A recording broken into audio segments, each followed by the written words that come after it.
Bienvenue à tous dans ce nouveau numéro de PAF, un numéro exceptionnel puisque ça y est, enfin, les femmes ont gagné. La parité est arrivée dans cette émission, 3 femmes, 3 hommes, et comme moi je ne compte pour rien, ça fait 2 hommes contre 3 femmes, donc elles ont gagné. Et parmi elles, Sabine Cossin, bonjour. Bonjour. Vous êtes la directrice du Prisme, qu'on connaît évidemment, et vous êtes là aussi la présidente d'un réseau de théâtre de ville, dont vous nous parlerez, parce que c'est important. Un jour, Patrice, quand vous voulez. Florence Mercadet, avocate au barreau de Versailles. Bonjour Patrice. Toujours. Toujours. Isabelle Perracchi, qu'on est ravi de retrouver. Vous êtes déjà venue une fois. Alors, en 2 mots, vous avez longtemps appartenu au corps de ballet de l'Opéra de Paris. Donc, on va parler un peu de l'opéra et tout ça. Donc, ça tombe bien. Après, vous avez fait Sciences Po, enfin d'autres choses. Et vous occupez notamment d'art. Oui. Stéphane Monceau. Bonjour Patrice. Bonjour, qui est toujours professeur à l'Université de Versailles-Saint-Quentin. Et Jean-Charles Lajoigny, éditeur. Voilà. Vous voulez qu'on parle tout de suite de 2 nouveaux Toujours, romans? je suis toujours ravi. Oui. Ah bah oui, on va commencer tout de suite. Alors, je ne sais pas, vous venez de me les donner, donc je ne les ai pas encore lus. Alors, plus de problème.com de Fabrice Pichon. Voilà. Gros roman. Gros roman, oui. Ça fait, je fais un peu poivre d'Arvor quand Ouais. c'est des émissions. C'est du lourd, c'est du lourd. C'est du lourd, mais c'est du très bon. C'est très bon. Et c'est l'histoire très brièvement, d'un cadre moyen qui est totalement surendetté. Et finalement, la seule solution pour s'en sortir qu'il a trouvée, c'est de devenir tueur à gages. Ah, pas mal. Voilà. Donc, et alors, Oui, c'est vrai qu'il y a de Il y a- l'emploi. il y a du boulot, mais lui, il décide, il lui faut une certaine somme d'argent, donc il divise la somme d'argent par un certain nombre de cibles, et il dit, voilà, il faut que je tue 10 personnes, donc il faut que je trouve 10 clients. Voilà. Donc, mais il n'a pas l'intention d'en tuer 11, c'est juste pour éponger ses dettes, c'est tout. C'est la victoire du libéralisme. Voilà, après, alors il lui arrive plein de choses et tout, c'est très très bien. Et puis, Chasseur d'esprit de Isabelle Bourdial. Alors là, on est un peu dans le paranormal, non? Non, on n'est pas dans le paranormal, non, mais on est dans ce qui va sûrement inquiéter des gens autour de cette table, sûrement, peut-être Maître Florence Mercadet. Non, c'est parce que c'est une équipe de police qui s'intéresse de très près aux neurosciences et tout ça est très vrai scientifiquement. Et on s'aperçoit que maintenant, avec des IRM un peu poussés, on peut savoir si les gens mentent vraiment, s'ils connaissent ou pas des choses. On leur montre des images et on sait s'ils disent non, j'ai jamais vu, et on sait qu'ils ont déjà vu cette personne ou pas. On peut vraiment aller très très loin. C'est à des années-lumière du détecteur de mensonges. Donc ça peut faire très peur parce qu'effectivement c'est réel. Et alors pour l'instant, il y a la loi bioéthique permet de le faire pour certaines expertises judiciaires. Et l'état d'urgence permet de le faire tout le temps. Et voilà, je pense que c'est ça. Et alors ça se passe jusqu'au fin fond de la forêt amazonienne, puisqu'ils vont essayer de sonder les cerveaux des Yanomami. Chasseur d'esprit d'Isabelle Bourdial. Voilà. Très bien. Alors, on va peut-être commencer. Je disais, Isabelle, que vous avez longtemps été à l'Opéra de Paris. Combien de temps vous êtes restée? Ça se dit pas, Patrice. Ça se dit pas, hein? Ouais. Enfin, ça fait un paquet. Longtemps. Hein. Vous avez commencé quoi? Toute petite? Oui, tout à fait, petit rat. rat, hein? Oui, Et à puis 10 ans après, et demi. vous avez gravi les échelons. Voilà. Et, je suis entrée dans le corps de ballet, Dans le corps de effectivement. ballet. Et donc, alors ça fait un petit moment que Benjamin Millepied a donné sa démission de l'Opéra de Paris, qu'il a été remplacé par Aurélie Dupont, qui était dans Danseuse étoiles, qui était aussi dans le corps de ballet. Mais au-delà de ça, alors, sur les raisons de sa démission, on a compris que lui, qui avait plutôt travaillé aux États-Unis, était un peu tombé sous le poids de l'administration française, et qu'au fond, le rôle qu'il pensait avoir n'était pas le sien, qu'il avait beaucoup plus de tâches administratives à faire que de tâches artistiques. Est-ce que c'est ça? C'est ça, en grande partie, oui. Effectivement, donc Et est-ce que c'est vrai? Benjamin Millepied, je le dis parce qu'apparemment il y a quand même des bruits qui courent, des incertitudes. Il part, c'est lui qui décide de partir. Il n'est pas. Il n'a pas été viré. Non, il n'a pas du tout été. En fait, ça se passait pas si bien que ça. On a Non, compris non. avec, ne serait-ce qu'avec les danseurs. Moi, j'ai vu Oui, un article. mais alors ça, par les exemple, danseurs, il va falloir remettre les choses à leur place. Les danseurs, l'opéra, c'est un peu Versailles. Hein. C'est un peu la cour. Il y a eu une mutinerie, comme il y en a. Il ne faut pas oublier, Brigitte Lefebvre, souvenons-nous quand même, que les danseurs, il y avait eu une coalition pour la faire partir. Hein. C'est les danseurs qui avaient demandé à ce qu'elle s'en aille. Donc, déjà, avec Brigitte Lefebvre, ça avait posé des problèmes. Benjamin Millepied, effectivement, il y a eu des soucis, notamment avec les danseurs étoiles. plus qu'avec le ballet, même s'il y a eu d'autres problématiques, notamment suite à un article qui était paru dans le Figaro. Sur le papier peint. Sur le fameux papier peint, qui tirait hors de son contexte forcément. Voilà. Et le reportage aussi qui avait été fait sur lui, qui a fait beaucoup jaser quand même. Le reportage La Relève, qui a été diffusé sur Canal+, effectivement, qui met en avant une toute petite partie du corps de ballet, effectivement, et donc une grosse majorité s'est sentie exclue. Benjamin Millepied s'est confronté effectivement à une administration lourde, lente, difficile à faire bouger, parce que l'opéra, c'est une institution... une vieille dame, on va dire, difficile à faire bouger. Benjamin Millepied s'est rendu compte, effectivement, c'est quelqu'un qui est très dynamique, qui a beaucoup de projets, beaucoup d'envie. Qui vient des États-Unis, pour partie. C'est important. Qui est parti aux États-Unis, mais qui a passé la plupart de son temps, effectivement, donc qui est nourri à l'esprit anglo-saxon, et il ne s'est pas retrouvé, effectivement, dans cet esprit, dans les problématiques que suscitait le Palais Garnier, l'ont un petit peu ralenti et lui ont donné envie. Est-ce que le fait qu'il n'ait pas été danseur étoile, par exemple, de l'opéra, posait un problème ? Non, parce que Rudolf Nureyev n'a jamais été danseur étoile de l'opéra, ça ne l'a pas empêché d'être là de nombreuses années. Il avait gardé sa propre compagnie aussi. Il avait gardé le LA Dance Project à Los Angeles, effectivement, qui lui tient très à cœur, et je pense qu'il va aussi retrouver. Oui. Après, les polémiques, j'ai quand même entendu il n'a pas dirigé suffisamment, on n'a jamais dirigé un corps de ballet ou une maison comme celle-là. Oui, Aurélie Dupont non plus. Aurélie Dupont n'a jamais fait de chorégraphie. Donc là, par contre, on ne dit rien. Non, en revanche, ce qu'il y a, c'est que Aurélie Dupont, effectivement, c'est pour le coup, un très bon choix pour les danseurs, parce qu'elle a été, elle a connu tout le trajet, tout le parcours que connaissent les danseurs. Elle les connaît parfaitement bien, elle connaît parfaitement bien la maison. Les danseurs, je pense, se retrouvent dans ce choix. Et effectivement, elle va respecter ce qui tient à cœur au corps de ballet, c'est-à-dire cette idée de hiérarchie qui est très marquée, très ancrée, et contre laquelle Benjamin Millepied essayait de lutter. D'accord. En même temps, on peut être un très bon officier supérieur, un très bon général, sans avoir démarré deuxième classe, quoi. Donc, c'est pas parce qu'on a été forcément petit rat qu'on est... Mais je suis bien d'accord avec vous, et c'est bien ce que pense Benjamin Millepied aussi. Voilà. Malheureusement, il y a cette culture, cette tradition très hiérarchisée, très verticale à l'opéra, et auquel les danseurs tiennent beaucoup. Sinon, ils se sentent, pour certains, lésés dans cette institution, dans ce fonctionnement, exactement. Sabine Cossin, justement, parce que ça pose un problème, justement, comment la culture et l'administration, est-ce que ça peut faire bon ménage? Est-ce que vous-même, dans la direction de théâtre... Dans nos théâtres de ville, on va dire qu'on reste quand même des administratrices, bien des administrateurs dans nos directions. On donne des directions, on gère. Vous faites aussi du culturel. On a la direction artistique, c'est bien sûr, oui, mais et on aide à la création, on est en part de coproduction, mais on diffuse aussi beaucoup. Donc on a des réseaux. Par contre, on va citer plutôt les CCN, les centres chorégraphiques nationaux et les centres dramatiques nationaux, où là, c'est un artiste qui est à la tête de l'institution. Mais par contre, il fait un binôme avec un administrateur ou une administratrice ou une direction adjointe, plus administrative, qui du coup l'aide, le guide et qui lui laisse sa part. Alors moi, je voulais dire qu'au Prisme, nous, on a programmé la LA Dance Project, la compagnie de Benjamin Millepied. On a ouvert la danse cette année au Prisme, c'était en octobre, avec un programme qui était très bien d'ailleurs. Et puis moi, j'avais été à l'opéra en septembre, quand il avait ouvert... avec sa chorégraphie, avec son ballet. Non, c'était pas sa chorégraphie, quand il avait ouvert l'opéra. Et il avait mis les danseurs dans la danse de leur choix, dans les espaces de l'opéra. C'était Boris Charmatz. Voilà, c'est Boris Charmatz qui faisait ça. Et ça, c'était très intéressant de voir le danseur qui est quand même une icône, parce que je suis entièrement d'accord avec vous, Isabelle. Et du coup, on le voyait en train de danser dans son corps, dans son expression, dans un contexte dans lequel il était...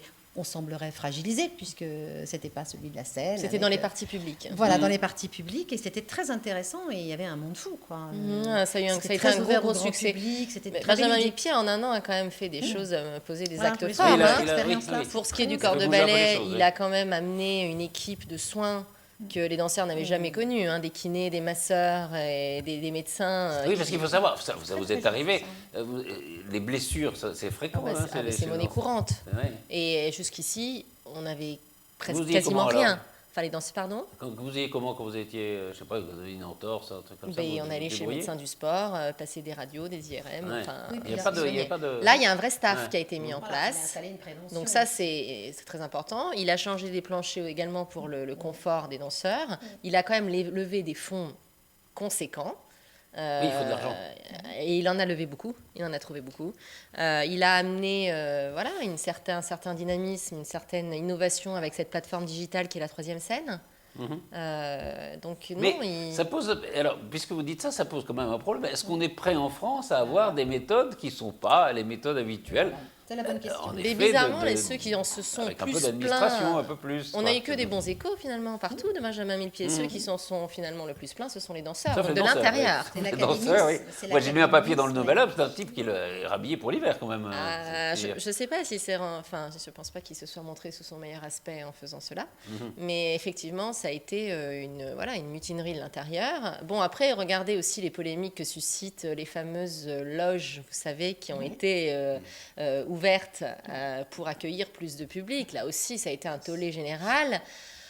Effectivement, ça a l'air à l'opéra. Il y a un certain conservatisme et la moindre chose que... C'est étrange parce que quand on repense à Pompidou en 64, qui voulait déjà à l'époque dépoussiérer l'opéra qu'il trouvait donc un peu désuet, un peu vieillot, il avait demandé à Malraux de trouver un moyen de créer un attrait plus vivant, comme il disait, et il a demandé à Chagall de faire ce plafond qui a été un scandale là aussi. Oui. Enfin, donc à un moment donné, bon, est-ce que... Est-ce qu'il ne faut pas faire bouger les choses plus vite, quoi, ruer dans les brancards, comme on dit? Mais je pense que, moi personnellement, je pense que oui, et je pense que Benjamin Millepied était sur la bonne voie. Après, il a peut-être ce qu'il aurait pu faire davantage, effectivement, c'était prendre soin des sensibilités artistiques, des danseurs qui le méritent, qui sont des danseurs exceptionnels. C'est une question relationnelle. Je pense que ça vient de là. Il faut le dire, ce sont des danseurs exceptionnels et effectivement, ils ne se sont peut-être pas tous sentis pris, reconnus et pris à leur juste valeur. Justement, alors, vous parliez du poids comme ça, un peu du conservatisme, qui est celui peut-être du corps de ballet, mais qui est aussi peut-être celui des spectateurs de l'opéra. Justement, vous faites beaucoup, au prisme notamment de spectacles à la danse, une part importante. C'est pas le même public que l'opéra. Et ça marche très bien. Oui, ça marche très bien. Mais c'est vrai que aussi dans notre travail de centre de développement artistique, on se connecte énormément aux jeunes, aux enfants, dans le cadre scolaire, dans le cadre des pratiques amateurs, dans le cadre familial. Et du coup, sur l'œuvre chorégraphique présentée, tout ce travail vers les publics converge également. Parce que quand même... Vous avez même eu des danseurs en résidence, enfin. Ah oui, on en a 5. Ouais. On en a 5. Oui, c'est soutenu par la DRAC, on est des artistes associés, oui. Ouais. Parce que quand même, la danse est l'art qui fédère le moins facilement le public quand même. Hein. Une fois qu'on est sorti de ces grandes institutions... C'est pas évident. Hein. Ah ben non, c'est même très compliqué. C'est même très pourtant, compliqué. Ça marche. Et ça marche à partir du moment où on établit la relation, que les gens se sentent concernés, parce que quand même ça parle du corps, ça parle de l'espace. On comprend qu'il peut y avoir une sorte de peur. Enfin, et oui, parce que les gens cherchent à comprendre. En se disant, alors, je veux dire, là, les gens cherchent à comprendre la danse. Alors, c'est pas qu'il faille pas vouloir chercher à la comprendre, c'est surtout la recevoir. C'est au niveau émotionnel, c'est comment le corps se déplace dans l'espace, comment ça va vous apporter une dimension particulière dans laquelle vous allez pouvoir vous projeter. Mais Florence pourrait le dire, parce qu'elle aime beaucoup la danse et elle en voit beaucoup. Et je pense que quand on est public de danse, il faut ouvrir à 180 degrés. C'est un art extrêmement primitif à la base. Et bien oui, en plus, c'est dans oui, c'est pour ça que moi, je suis pas très bon. Non, mais dans toutes les bases des sociétés, il y a la danse. Mais là, vous voyez, il y a le spectacle en ce moment à l'opéra de Jérôme Bel au Palais Garnier. Et j'ai assisté à la première. Effectivement, on avait les deux. Très clairement, la dichotomie était évidente entre ceux qui acclamaient, félicitaient ce travail, cette volonté de démocratisation, d'ouvrir un petit peu les cloisons, et l'autre côté qui était davantage dans une volonté de beauté du geste, de tradition de danse qui a hué, qui ne s'est pas reconnue du tout dans ce travail-là. Stéphane Monson, vous ne trouvez pas que c'est la problématique de la société française qu'on trouve à travers ça? C'est un peu une métaphore. Non, pas forcément. L'orthographe, on a le même débat. Oui, mais moi je pensais, en vous écoutant aussi, aux difficultés qu'on a à, comment dirais-je, cantonner n'est pas un bon mot, mais à maintenir dans une institution, dans un cadre institutionnel qui est plus ou moins rigide, des esprits assez assez créatif, assez iconoclaste. Alors, je ne me compare pas au corps de ballet de l'opéra. On n'a pas de kiné, on a des blessures assez nombreuses, mais qui morales. Voilà, morales ou intellectuelles. Mais je pensais à l'encadrement institutionnel des universitaires ou encore à celui des médecins. Parce qu'on a... Alors, toutes choses étant égales par ailleurs... C'est une forme de corporatisme. Oui, de corporatisme, mais quand il faut encadrer quand même des esprits libres. La question se pose moins pour l'encadrement, je sais pas moi, de militaires ou de policiers. Enfin, c'est un peu plus hiérarchisé. C'est une vraie question. Enfin, alors ça se pose pour l'université, ça se pose pour les grandes écoles comme l'ENA. Est-ce que, qui sont en effet, qui s'adressent au départ à des esprits plutôt libres et plutôt intelligents évidemment. Et est-ce qu'on ne fait pas passer tout le monde à travers un entonnoir pour avoir comme ça une seule tête, en gros? C'est un des vrais problèmes, non? Les électrons libres sont quand même... Oui, les concours dans l'enseignement, les concours dans les grandes écoles, les concours... Quand j'entends, oui, c'est lassé parce qu'il y a une administration trop lourde et donc... Alors, enfin, dites donc, les 70 000 universitaires en France, enfin, qui trouveraient, enfin, je pense qu'il va y avoir 95% qui trouvent aussi que pour organiser un colloque, pour avoir un contrat de recherche, pour partir en mission, il faut 5 signatures, etc. Bon, on finit peut-être par s'en lasser. Vous dire que c'est mieux ailleurs, pas forcément.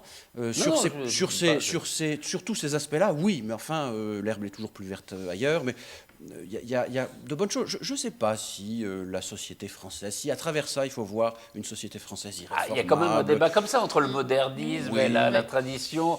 Ça traverse quand même, non, la société française. Les choses finissent par évoluer, j'ai l'impression. J'ai l'impression. Bon, après, le modernisme et la démocratisation à outrance ne sont pas non plus des obligations absolues, quoi. Je veux dire, on n'est pas obligé de moderniser 24 heures sur 24 et de démocratiser, parce que voilà, on peut aussi accepter que les choses... Le renouvellement, c'est aussi un phénomène naturel dont on a besoin. Donc, oui, mais qui peut être plus ou moins naturel. Après, est-ce qu'il faut y aller à marche forcée et tirer à coups de canon? Pas forcément. Il y a aussi des choses qui peuvent évoluer. Bien sûr, mais je n'ai pas eu la sensation qu'il y allait à... Non, mais je ne disais pas ça contre Mille-Pieds, mais en règle générale, voilà, on n'est pas... ça pose la question de la créativité. Quelle place on lui donne? C'est quand même le développement, c'est quand même des ouvertures. Alors, il ne faut peut-être pas tout non plus faire exploser de façon à ce que les choses puissent se suivre, mais la créativité, sur ces 2 romans-là, elle s'exprime partout, enfin, puisque vous êtes éditeur, c'est dans le domaine de la danse, c'est dans le domaine de l'université, dans le domaine de l'école, de l'enseignement. On a tous des parts créatives, donc on n'est pas obligé tous de devenir des artistes, ça n'a rien à voir, mais comment on libère des choses et comment on peut faire ensemble avec les choses de l'autre. Certaines choses aussi. Je pense qu'il faut aussi, dès lors qu'on a un projet avec une vision, et peut-être comme ce qu'avait Benjamin Millepied, avec une vision et arriver à être fédérateur pour entraîner tout le monde, c'est ce qui est le plus difficile. Exactement. C'est justement de fédérer les gens pour les emmener dans le projet vers lequel on veut aller.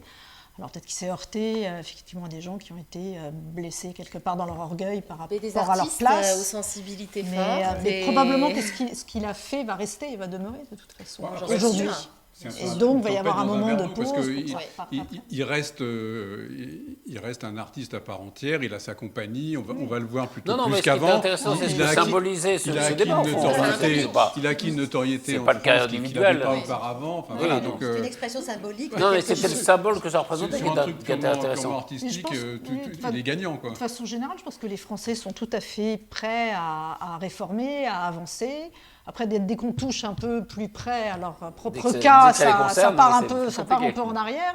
Mais je crois qu'à partir du moment où on explique et on dit voilà ma vision, voilà où je veux aller, on leur explique où on veut aller. Et c'est un peu ça qui manque en France, c'est qu'on leur dit on va faire ça comme ça, mais on leur dit pas pour aller où et pour faire quoi. Voilà. Donc c'est juste ça qui manque pour fédérer les gens et pour avancer sans qu'on ait la révolution dans la rue. On parlera peut-être tout à l'heure de modernisme et de la tradition dans le droit du travail. On va voir ça, oui. Mais il y a un autre débat sur le modernisme justement et la tradition, c'est ce qui se passe à Versailles, au château de Versailles. L'année dernière, vous vous souvenez, Anish Kapoor, ce que ça a suscité.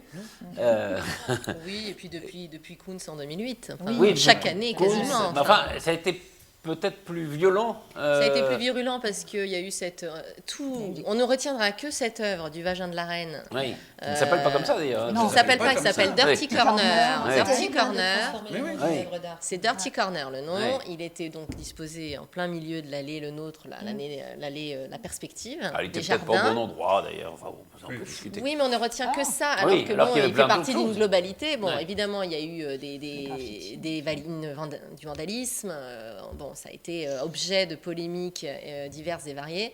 Bon, là, Jeff Koons avait été un peu les mêmes polémiques. C'était la première fois en plus, donc c'était vraiment le début des polémiques sur le patrimoine et l'art contemporain, le choc, des cultures, des civilisations. C'est aussi parce qu'on va souvent un peu trop loin. Pour Amish Kapoor, d'abord, on a quand même le droit de trouver ça horrible, que ça s'appelle le vagin de la reine ou pas, c'était quand même... On n'est pas obligé de taguer. Non, mais on peut ne pas... On peut avoir un libre arbitre. Voilà. C'est subjectif, Non, mais on peut... Parce que là, il y a eu des insultes quand même. On a quand même le droit de trouver ça moche, enfin. etc. Non, mais et puisqu'Isabelle parlait de Jeff Koons, il n'y a pas eu de graffiti, il n'y a pas eu d'inscription infamante, etc. Ce qui avait choqué beaucoup, c'était ce homard gigantesque dans la chambre du roi. Oui. Et on peut concevoir... Moi, j'aime beaucoup... Moi, j'aime beaucoup Jeff Koons, mais franchement, mais je comprends très bien qu'un type qui vient du fin fond du Japon ou du fin fond des États-Unis pour voir la chambre du roi à Versailles, il arrive, il voit un homard en plastique au-dessus de la chambre. Mais c'était pas les touristes qui étaient les plus embêtés. Ah non. C'était les Versaillais. Et alors, sans parler du Front National, qui ont été les plus virulents sur... Mais vous restez sur l'écume des choses, mais ça n'a pas d'importance que sur les jolis. quelques Versaillais soient...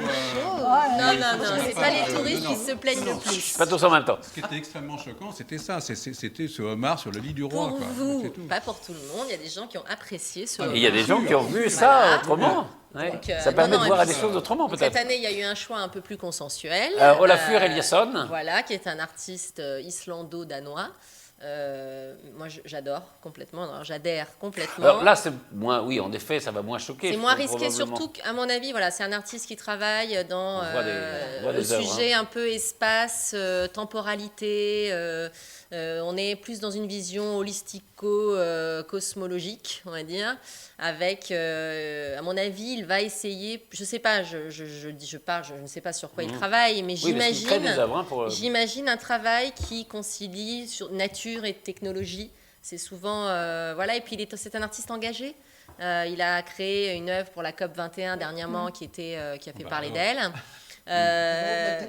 Il a créé des petites lampes aussi solaires. Donc, est-ce que ça va tourner autour de l'écologie, de ces écologico-économies, ces problématiques-là? Maintenant, la vraie question, c'est de savoir est-ce que la venue de ces artistes rapporte vraiment à Versailles Versailles leur rapporte à eux. Oui, mais ça, c'est une certitude. Mais est-ce que eux apportent un flot de visiteurs, un flot d'argent ou pas? On ne parle pas que de visiteurs, on parle aussi en termes d'image. Non, mais en termes d'image, justement, je finis juste ce que je voulais dire, c'est que on peut aussi se dire que vu les manques de financement criants qu'il y a pour refaire le château de Versailles, pour tout refaire, je pose juste la question. Je n'ai pas d'avis parce que je ne connais pas la réponse. Alors, il faut savoir que les expositions à Versailles ne sont pas financées ou en partie minime par Versailles. Oui, mais la partie minime, justement, j'aimerais connaître la partie minime. Parce que par exemple, sur Jeff Koons, c'était sur 1,9 million, c'était 200 000 euros. Mais sur Amish Kapoor, c'était pas du tout dans cette proportion-là, si ma mémoire est bonne. Voilà. Donc, voilà. C'est un peu le souci. C'était en grosse partie du mécénat privé. Oui. Mais donc, hélas, sur Eliasson, je ne sais pas. Mais en tout cas... Moi, je suis fan. Moi, j'adore. N'importe quoi. Non. Non, pas... Pas quoi qu'il se passe, mais enfin, le seul fait que ça se passe, oui, ça me plaît bien. Alors après, en effet, chacun a son libre arbitre, etc. Oui. Mais sur le principe même, oui. Souvenez-vous de cette... c'est un endroit que j'aime beaucoup. Alors, la pyramide du Louvre, moi, je trouve ça... c'est parfait pour moi. Je trouve cette pyramide a vraiment sa place. Et les colonnes de Buren au Conseil d'État, alors, il y avait... C'était un parking... la polémique. Mais oui, c'était un parking de bagnole avant. Mais je trouve ça magnifique. Je trouve que cette œuvre, elle a vraiment sa place. Donc déjà sur le principe ça me plaît, mais le contenu me plaît aussi. Alors le homard, moi j'ai adoré. Ouais. Ah oui, j'aime beaucoup le homard. Et puis alors dans la chambre du roi, moi ça me plaît encore. Pardon, une chambre, il n'y a rien de mieux. Mais enfin la chambre du roi en plus, oui, et à Versailles. Voilà, tout était réuni pour que je sois en joie. Autre chose là-dessus, Sabine? Moi juste un petit point, c'est qu'une œuvre d'art, mais c'est ma définition que je ferai, elle est là pour poser questions et faire débat. Et je pense que tout ce qu'on vient de dire, c'est réussi par là, puisqu'il y a des millions et des millions et des millions de visiteurs, je ne connais pas le chiffre au château de Versailles, qui du coup se questionnent, que ce soit sur le vagin de la reine, le homard ou autre chose, peu nous importe. C'est vrai qu'on peut en rire ou qu'on peut s'interroger, hein, Jean-Charles a raison, peu importe. Ça a fait débat, ça crée une ouverture. Est-ce que c'est pas le rôle de l'art dans la culture? C'est Ayagon qui disait ça. Il disait que c'est vraiment une manière de faire en sorte qu'un monument montre qu'il est dans son temps, en fait, qu'il puisse être de son temps. Oui. Et Christine Pégard, la directrice du château, que du temps de Louis XIV, Versailles était quelque chose de contemporain. Louis XIV, il a fait appel à de grands architectes. Bien sûr, c'était des architectes contemporains. La Cour travaille rien qu'avec des architectes dans son studio. Il y a des vraies questions d'espace, c'est ce qui était dit par Isabelle. Quelque chose de cohérente, quoi.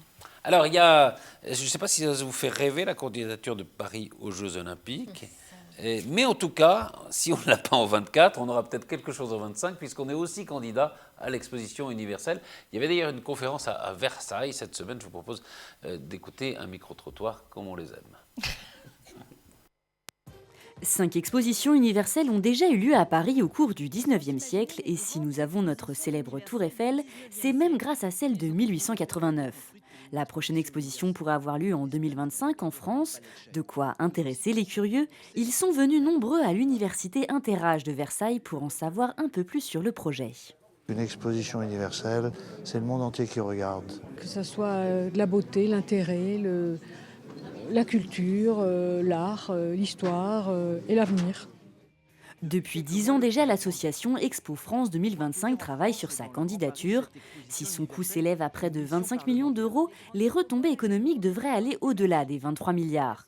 Un événement d'ampleur qui attire entre 50 et 60 millions de touristes.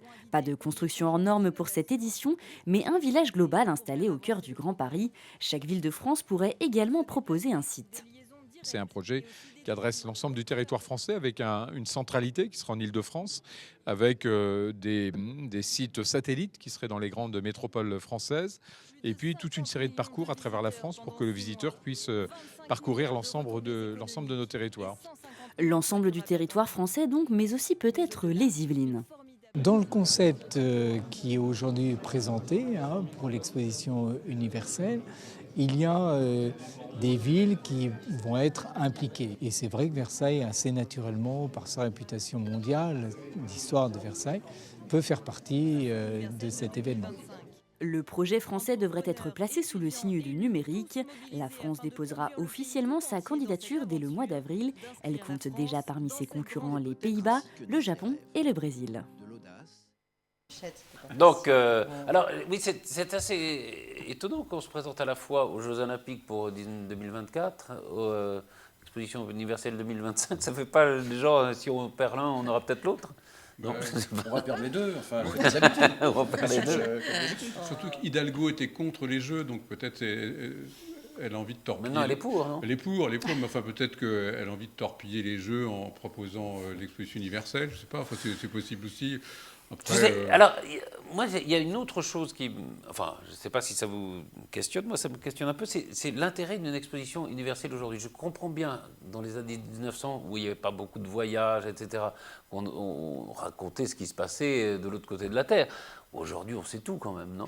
Oui, mais c'est d'abord celle de Milan là, qui vient de se terminer était quand même extraordinaire, je crois. Est-ce que ça a eu un beau succès ? Ah oui, c'est un succès colossal. Quoi. C'était, les gens faisaient la queue dans tous les stands et contre toute attente aussi au stand français, qui a été une réussite absolue, paraît-il. Donc Donc c'était très très bien. Mais sinon, moi je trouve ça quand même bien qu'à l'heure où tout est virtuel, ou soi-disant, comme vous le dites, on peut tout savoir, tout voir à travers un écran, c'est bien aussi de temps en temps de voir des choses réelles, quoi. Alors que ce soit le homard dans la chambre du roi ou le... Dans les années 30, on exposait le grand-père de Carambeu en disant, regardez ce qu'est un canac, on le mettait en jardin d'acclimatation dans une cage. Bon, mais alors c'était horrible, et en même temps, ça permettait aux gens voilà, ils n'en avaient jamais vu. Aujourd'hui, on a vu quand même tout le monde, partout, on sait ce que font les Japonais, on sait ce que font... Non, mais on le sait, mais on le voit par écran. Les pays qui ne veulent pas qu'on sache, comme la Corée du Nord, ils ne viendront pas à l'Expo universelle. Donc, et on ne peut pas tout faire virtuellement. Enfin, il faut qu'il y ait des choses à voir, des bâtiments, des choses à toucher. Voilà, Solar Impulse. Il y a Solar Impulse. Voilà, il y avait le stand du Vatican également. Je sais pas si vous l'avez vu. Où en est-il, votre Solar Impulse? Solar Impulse, il est en pleine forme. En pleine forme. Attends, là, il y a un peu moins parce qu'il y a point de soleil. Oui, il végète, il hiberne, comme les... Il hiberne un peu. Comme les ours à Sabine, pardon. Oui, alors ça, on va qu'on en reparle. Oui.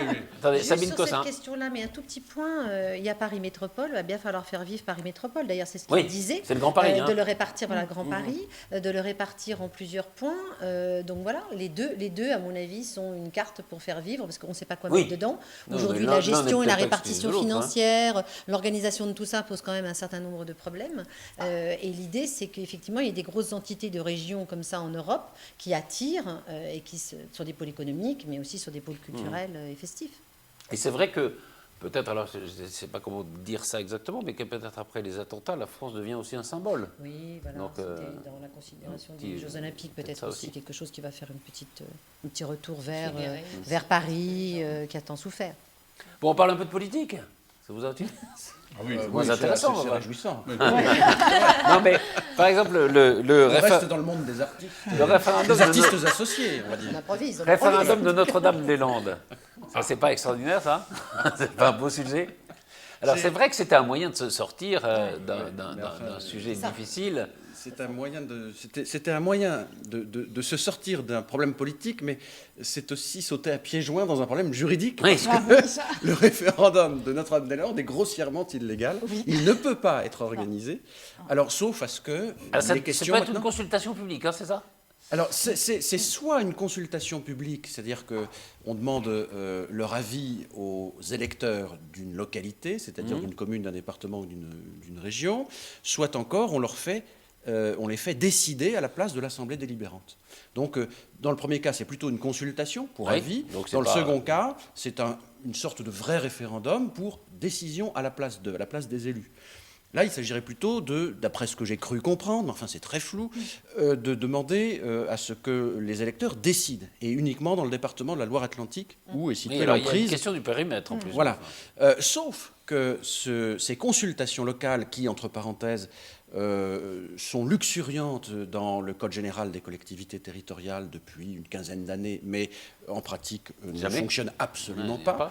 C'est un truc décoratif, voire végétatif. Sauf que ces actions ne peuvent être lancées que sur l'initiative des exécutifs locaux, c'est-à-dire le président du conseil départemental de Loire-Atlantique en l'occurrence.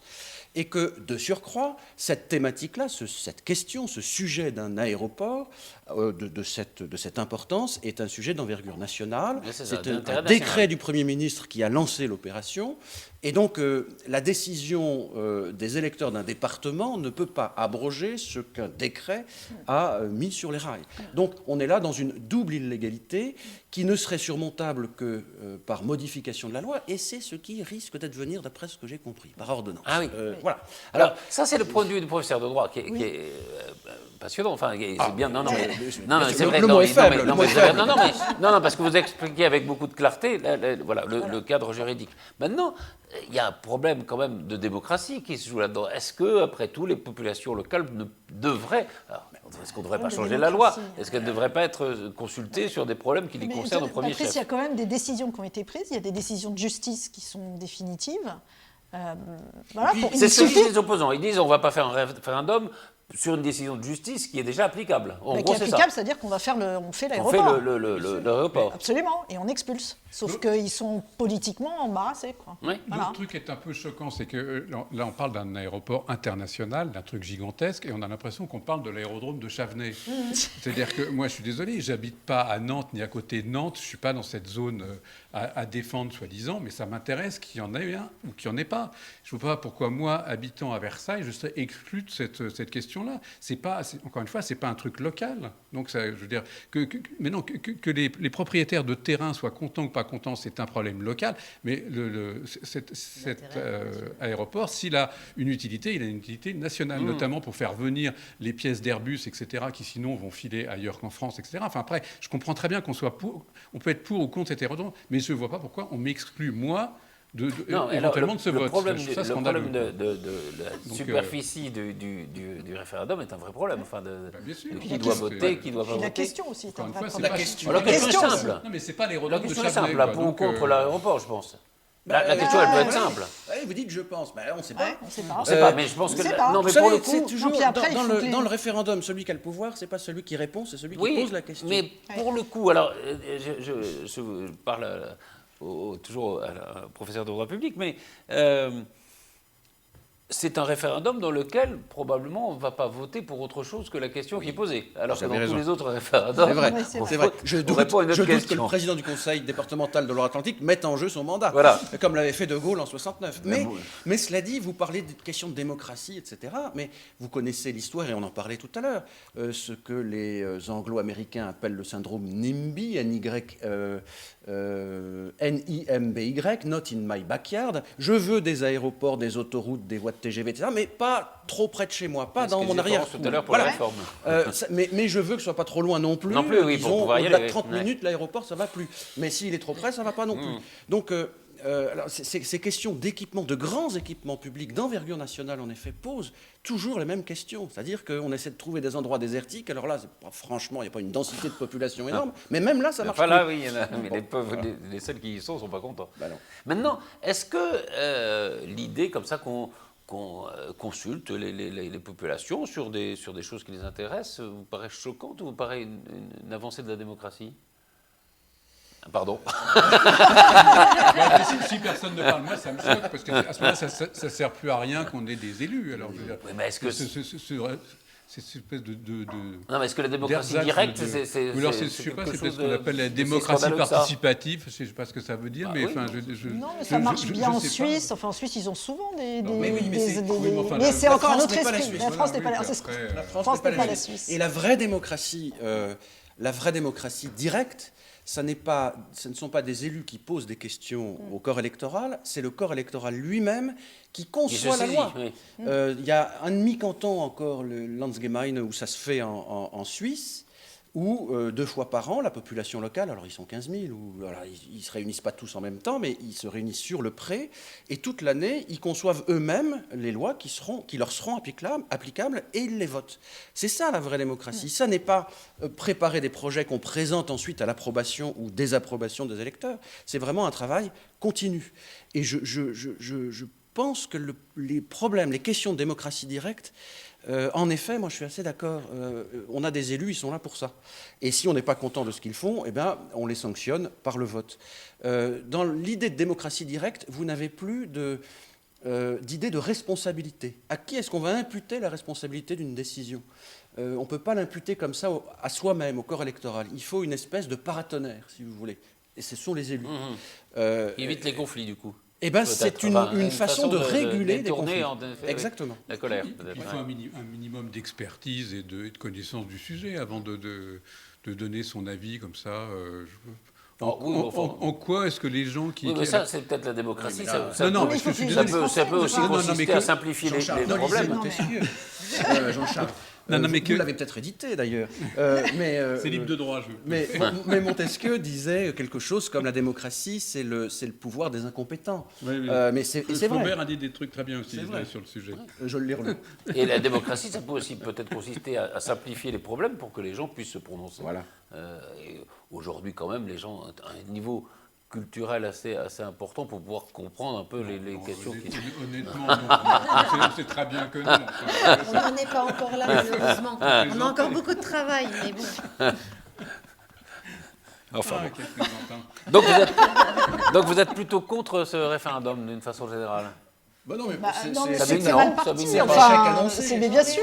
Moi, j'étais pas trop là-dessus. En fait, je suis tout à fait d'accord avec tout ce qu'il vient de dire, d'autant plus que moi, je reconnais que j'y connais pas grand-chose. Il n'y a qu'une question qui m'était venue à l'idée, c'est qu'il y a eu la COP 21. Donc à New York, là, ils vont se mettre d'accord sur tout ce qu'ils vont faire tous les pays pendant un an.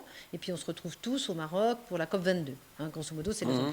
Et alors là, on va avoir une empreinte, on a une décision forte sur une empreinte carbone. Voilà. Donc, je veux dire, ça va impacter sérieux si on construit cet aéroport, qui est peut-être tout à fait nécessaire. Moi, je remets rien en cause de ce qui a été dit, ni au niveau de la loi, la démocratie. C'est vrai qu'il y a des contradictions. Donc je m'étais un peu posé la question. Voilà, je me suis dit, mais est-ce qu'ils sortent de là, est-ce qu'ils sortent leur chapeau visiblement, c'est une porte de sortie. Alors, je ne sais pas si elle va être bénéfique ou pas, mais voilà, moi, j'étais plutôt en train d'essayer de trouver des petites choses par là.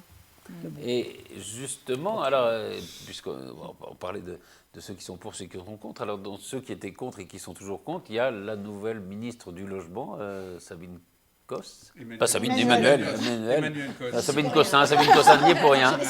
Je décline toute responsabilité. Emmanuel Cosse. Vous parlez bien de la ministre qui était contre le cumul des mandats, qui veut rester conseillère régionale d'Île-de-France. Voilà. Ouais. Ça aussi. Alors, de remaniement, je crois que j'ai rarement vu, comme ça dans l'histoire politique, de remaniement qui suscite autant de critiques, de déceptions. Vous êtes tout à fait malhonnête. Dans la dépêche du midi, il y avait un papier magnifique pour dire que c'était remarquable. Surtout le ministre de l'aménagement du territoire. Il faut traduire. La dépêche du midi appartient à Jean-Michel Baillet, qui est ministre de l'aménagement du territoire. Non, mais c'est vrai, il y a eu un déchaînement médiatique très fort contre ce qui est après tout un épisode habituel de la vie politique, non? Mais c'est assez rare que François Hollande arrive à faire l'unanimité. Donc c'est quand même, c'est peut-être la seule fois de son quinquennat. Donc j'ai dit chapeau. Non, mais c'est vrai que ça manque d'ambition. Enfin, c'est un manque d'ambition absolu, de mettre héros. C'est un non-événement. C'est un non-événement, oui, mais est-ce que ça ne traduit pas quelque chose? Moi, je pense, mais peut-être que vous n'êtes pas du tout d'accord avec moi, je pense que Hollande vient de dire « je ne me représenterai pas en 2017 » en faisant ça. Mais s'il avait voulu se représenter, il aurait fait un gouvernement beaucoup plus armé, beaucoup plus offensif, qui passait ou qui cassait, mais qui avait une chance de bousculer les choses. Mais alors, il faisait ça, là où je ne suis pas, c'est quel est l'intérêt? Alors si ce n'est pas pour se représenter... D'avoir une vie tranquille, avec la gauche, pendant un an. Quasiment de se couvrir de ridicule en nommant ces trois clowns. C'est ça, il fait un petit peu de pacte à gauche, un petit peu de pacte avec les écologistes, on ne sait jamais. Oui. Pas à l'abri d'un malentendu. Oui. Non, je ne sais pas. Vous ne pensez pas que c'est ça? Vous ne pensez pas qu'il faut voir aussi loin que... Je pense que Hollande est trop intelligent pour avoir fait ça par hasard. Donc il y a sûrement effectivement une idée lumineuse. Je pense qu'il a compris qu'il ne pourrait pas se représenter. C'est le sens de certains éditos. Moi, je pense qu'il a éventuellement compris qu'il ne pourrait pas être élu. Il n'a peut-être pas encore compris qu'il ne pourrait pas se représenter. Ah non, mais oui, mais ça va ensemble. Ça va ensemble. Se ridiculiser quand même. Non, quand on est président sortant, on ne peut pas ne pas être présent au deuxième tour. Enfin, Et puis là, avec la mise en examen de Nicolas Sarkozy, c'est une mauvaise nouvelle pour lui, parce que Juppé va grimper, et ça, il ne peut pas. Enfin, d'après ce que j'ai cru comprendre... Les proches de François Hollande disent que si c'est Juppé qui sort des primaires, Hollande ne se représente pas, parce que là, il est sûr de perdre. C'est-à-dire que oui, il y a plusieurs raisons. C'est-à-dire que si Sarkozy était candidat, il y aurait une candidature de Bayrou. Voilà. Alors que si Juppé l'est, il n'y aura pas de candidature du centre, donc ça évidemment, ça rend la présence de Hollande beaucoup plus difficile au deuxième tour. Justement, sur Nicolas Sarkozy, vous pensez qu'il y a un acharnement judiciaire, Jean-Charles, vous qui l'aimez bien? Non, mais c'est tellement compliqué. Ce serait assez... Vous allez m'étonner si vous arrivez à me prouver le contraire. Mais prouvez-nous qu'il y a un acharnement. Non, parce que franchement, je veux dire, tous les jours, il y a quelque chose. Enfin, je veux dire, c'est... Tout ça a été contenu pendant 10 ans. Oui. Il y a bien un moment où ça saute. Vous comprenez bien. Le bouchon saute. Que Sarkozy est toujours là, parce que sinon, que ferait la gauche et que feriez-vous tous? Parce que et que ferait Copé? Parce que ça aussi... Tout est jugé par rapport à Sarkozy, ce qu'il a fait, ce qu'il n'a pas fait, etc. Mais non, c'est fini. Est-ce que vous pourriez tous C'est fini, réaliser Jean-Charles. que c'est François Hollande le président? Ce n'est plus Sarkozy. Réaliser, il a été élu démocratiquement, c'est François Hollande le président. Lâchez un peu Sarkozy, quoi. Je veux dire, c'était éventuellement Non, vous pensez un candidat, mais honnêtement, qu'il n'est pas injusticiable, qu'il est traité comme les autres. Parfois, on disait l'ancien président était injusticiable au-dessus des autres. Là, vous pensez qu'il est au-dessous des autres? Oui, je pense qu'on s'occupe quand même beaucoup de lui. Quoi. Je veux dire, alors, ça vous a amusé, Copé, qui se présente en disant « Moi, je me présente parce que je ne suis pas bien en examen » 2 jours avant? C'était bien vu. C'était bien vu en même temps. Tactiquement, c'était fort. Ah oui. Oh, le frère meurtri. Arrivé derrière, plaf. Il y a des gros dossiers à traiter, Enfin, quoi, quand même. il y a quand même des gros dossiers, c'est l'affaire Tapie, tout ça, c'est un peu compliqué quand même. Il y a des choses. Vous faites penser à Taubira, tout d'un coup. Mais un type comme ça qui se présente, enfin qui explose ce à quoi il a droit, ça vous choque pas? Non, très honnêtement, non, franchement, ça ne me choque pas. D'autant plus qu'il est en place. Enfin, c'est un président de la République sortant. La loi lui dit, voilà, vous avez, je ne sais plus, 21 millions d'euros à dépenser. Il n'en dépense plus du double. 40, Bon, c'est pas grave, quoi, c'est une paille. Oui, non, honnêtement. 2 pailles, allez, 2 pailles.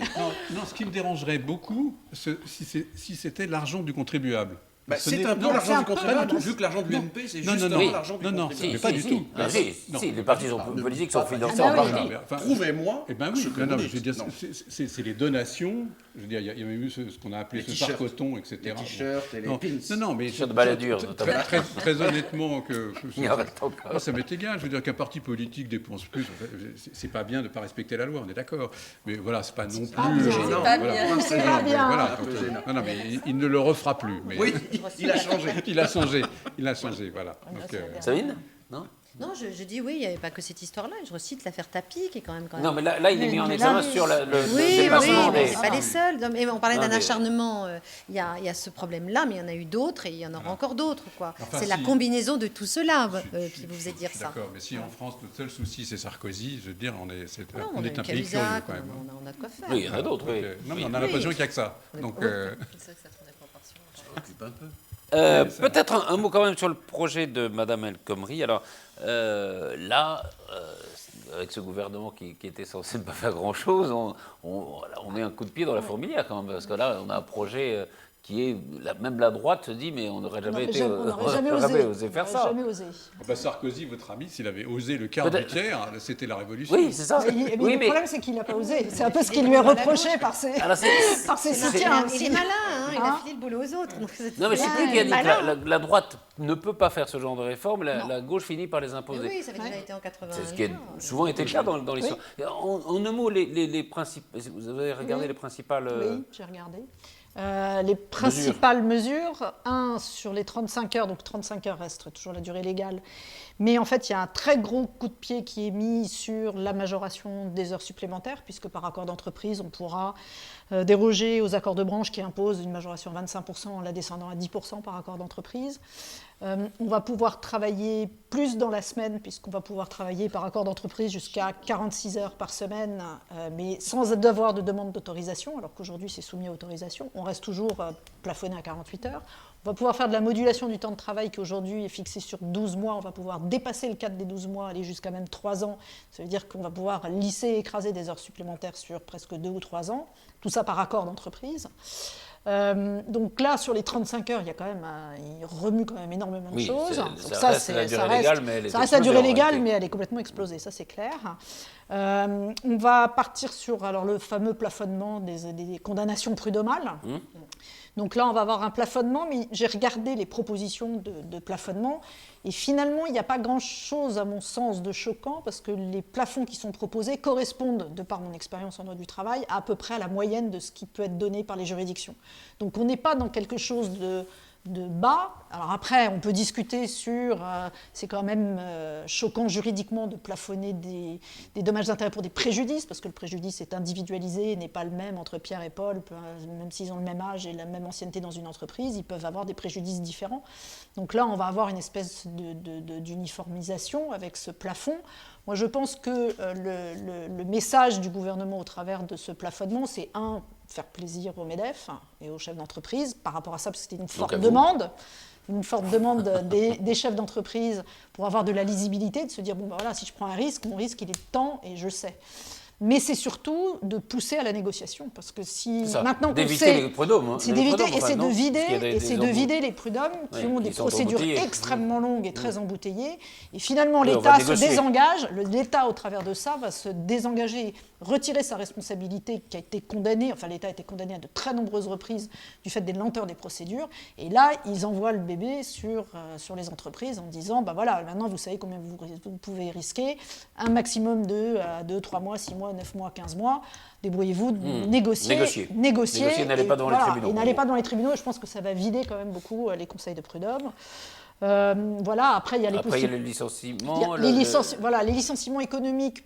Je ne suis pas tout à fait convaincue par les mesures qui sont proposées, parce qu'en fait, c'est de préciser la notion de motif économique. Mais finalement, ça recouvre un peu ce que la jurisprudence demande sur les pertes, sur la notion de perte, de chute de chiffre d'affaires, de problème de trésorerie. Donc on retrouve un peu la même chose. Mais c'est en fait légiférer pour que le juge ne puisse pas avoir son mot à dire. Dès lors qu'on démontre qu'il y a une chute de chiffre d'affaires, point, on n'a pas besoin de démontrer autre chose. Donc je pense que c'est un peu là-dessus, un peu de simplifier, mais la procédure reste toujours aussi compliquée. Donc de toute façon, pour les chefs d'entreprise, ça va être toujours aussi compliqué à mettre en place. Puis il y a une possibilité de faire des forfaits jours dans les entreprises de moins de 20 salariés, de faire des forfaits jours avec les salariés, quand bien même dans la convention collective, l'accord de branche, il n'y a rien. Donc il y a aussi cette possibilité de sortir des 35 heures par les forfaits jours. Là aussi, c'est un peu un coup de pied sur les 35 heures. Voilà, très schématiquement. J'entendais Jacques Attali ce matin qui disait que c'est la meilleure façon de faire échouer une réforme. C'est-à-dire qu'on fait de temps en temps des coups de barre à gauche et puis de temps en temps des coups de barre à droite et on n'a jamais un vrai projet le vrai projet, on sait tous, pour sortir du chômage, ça serait en effet la flexibilité pour les entreprises, la sécurité pour les salariés. Il n'y a aucun mot dans ce projet sur la sécurité pour les salariés. Moi, je suis assez convaincu par l'analyse d'Attali. C'est-à-dire qu'en effet, on fait des coups de barre comme ça au lieu d'avoir des projets qui soient un peu plus globaux, non ? Oui, enfin, je me demande même si la cause des échecs des réformes, c'est pas justement les commentaires de Jacques Attali. Parce que jusqu'à présent, moi, c'est pas faux non plus. Attali, non, mais est un esprit brillantissime, c'est vrai, mais il avait à peu près tout proposé dans ça. Il a à peu près tout proposé, son contraire, à quelques années d'intervalle, et pour moi, c'est un peu Jacadi, quoi. Enfin, donc, alors c'est souvent intéressant. Jacques Attali en soi, non, mais c'est souvent intéressant ce qu'il dit. C'est vrai, vous avez raison. Mais c'est vrai qu'on a une forme de gouvernement qui est assez critiquable, me semble-t-il. Enfin, en effet, on donne comme ça des grands coups de barre d'un côté. D'autant qu'apparemment, ce qui n'est pas encore le projet, il le sera au moment où il sera délibéré en Conseil des ministres, va évidemment subir des inflexions de part et d'autre. Et on avait parlé du 49.3, on n'en parle plus maintenant, donc la porte est ouverte finalement au désengage de cette réforme. J'ai l'impression. Sabine ? Non, parce que moi, je me posais une question, c'est est-ce que ça va vraiment permettre de l'embauche ? Parce qu'en fait, c'est ce qui est dit en filigrane, c'est ce que j'ai entendu dire. Moi, quand on le décortique de cette façon-là, quand on se pose des questions comme vous les posez, je n'ai pas l'impression que ça va aider beaucoup à l'embauche. C'est pas comment les entreprises vont faire ça. Est-ce qu'elles vont embaucher mieux à part les contrats ? C'est ça, oui. Non, mais il faut retrouver de l'activité. Oui, voilà. Le problème, il est là. Mais comme on est capable de faire ça. Non, mais comme on met ça comme écran, qu'on nous l'agite devant nous en disant, mais voilà, la condition. Non, c'est possible que si les entreprises ont plus de marge de manœuvre pour gérer le personnel en fonction, en effet, c'est ce que je mesure pas. Moi, en effet, des commandes qu'elles ont, des carnets de commandes qui se remplissent ou qui se vident, c'est possible que, oui, ça joue sur l'emploi. Encore faudrait-il protéger, me semble-t-il, les salariés dans ce cas-là, mais enfin... Quelle sécurité pour quelle flexibilité. Rien de plus là-dessus, Jean-Charles, non ? Oui, après la sécurité du salarié, c'est compliqué parce qu'on va sûrement. Non, mais on va sûrement aller vers un changement de société. Peut-être que effectivement le salariat tel qu'on l'a vu, le CDI, le CDI tel qu'on le connaît, il a peut-être pas vocation à durer encore 50 ans. Peut-être que les formes. Non, mais des formes de travail, les formes d'emploi vont considérablement évoluer. Donc peut-être qu'il faut enfin se mettre dans l'idée que effectivement un emploi n'est pas forcément un emploi à vie, qu'on peut en changer. Personne ne pense ça, mais... Non, mais la sécurité, qu'est-ce que ça veut dire, la sécurité du salarié ? Ça voudrait dire qu'on lui garantit un salaire pendant tant de temps contre le fait qu'il se forme dans un secteur où il y a du boulot. Enfin, oui, voilà, bon, en gros, c'est d'adapter des indemnités. Ça existe dans des pays du Nord, ça marche plutôt bien. Oui, mais enfin, bon, c'est donc d'adapter les indemnités de chômage entre deux boulots, de formation, etc. Donc c'est un changement profond de mentalité qui est... non, pas tellement. Qu'il faut saisir, quoi. Mais c'est une volonté, il faut une volonté politique sur cette problématique de la formation. Enfin, je veux dire, c'est le cœur du débat. C'était la réforme de Giscard. voilà, c'était 90% du salaire pendant voilà. 2 ans, je crois. Je pense que maintenant, avec le recul... C'était pas mal. Oui, on n'est pas mort. Hein. Il envisagerait... Mais oui. Non, mais c'est 90 ans. Mais très honnêtement, avec le recul, tout le monde dit que maintenant, c'était une énorme erreur de donner 90% du salaire aux gens qui étaient au chômage. Vous pouvez admettre qu'il y a une guerre économique avec des entreprises qui se battent et que les gens qui travaillent dans les entreprises, qui sont cette matière qu'on met par terre, ne sont pour rien. Mais bien sûr qu'ils sont pour rien, mais donner 90% de son salaire à quelqu'un qui ne travaille pas, c'était pas non plus l'idée du siècle. C'était très sympathique quand il y avait 600 000 chômeurs et qu'on pouvait se l'offrir. Aujourd'hui, les allocations chômage, quand on est sur un licenciement pour motif économique et que la personne a pris le contrat de sécurisation professionnelle, il est en gros à 85% du net pendant un an. Oui. Donc on n'est pas loin non plus. On n'est pas loin de ça. Mais c'est astronomique. Oui, mais c'est astronomique. Mais effectivement, ces gens-là, ils n'y sont pour rien. Mais bien évidemment, non, mais économiquement, c'est pas vivable. On le sait bien. Je veux dire, enfin, ça dépend. C'est une question de solidarité, ça, peut-être. Enfin, il nous reste 1 minute, donc on n'a même pas le temps de parler de Laurent Fabius, qui a fini par lâcher la présidence de la COP21. Il n'aura pas le prix Nobel de la paix. Il espérait. Non, honnêtement, quand on est président du Conseil constitutionnel, il vaut mieux faire que ça, non? Au moins, il vaut mieux donner l'impression de ne faire que ça. Non, mais surtout qu'il y avait un problème de conflit, parce que représenter la COP21, c'est qu'on représente l'exécutif, alors qu'au Conseil constitutionnel, on est au-dessus de tout ça. Je ne comprends même pas qu'il est... Il y était au titre de la diplomatie quand il l'a pris pour la montée. Là, il s'agit de faire, c'est ce que je disais tout à l'heure, entre les accords de New York, de faire ça, et la COP22 au Maroc, et la 23, la 24, la 25, il va falloir faire. Donc, c'est plus de la diplomatie. Non, c'est de l'ego. Très bien. Ça sera Ségolène, quoi, voilà. Merci à toutes les trois, merci à tous les deux, et merci à tous les 5.